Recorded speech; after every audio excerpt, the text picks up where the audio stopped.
Amang ito ay maraming benepisyo sa ating kalusugan at ito ay napakaraming katawagan sa iba't ibang mga lugar.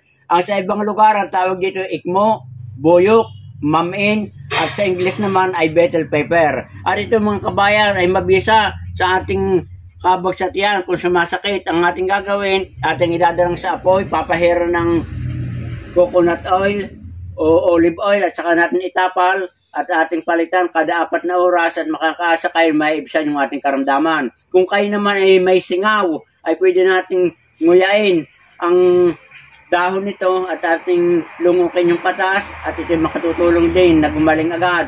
Sa ating mga bati, balis, usog, ay pwede rin itong makatulong. Ang ating gagawin ay ating idadarang sa apoy, gugupitin ng pabilog at ating lalagyan ng langis, ng niyog at ating itatapal sa ating sentido o ulo. At makakaasa kayo na gagaling agad. Good luck and good health at sana man natutunan kayo sa halamang bell pepper. Magandang araw kabayan!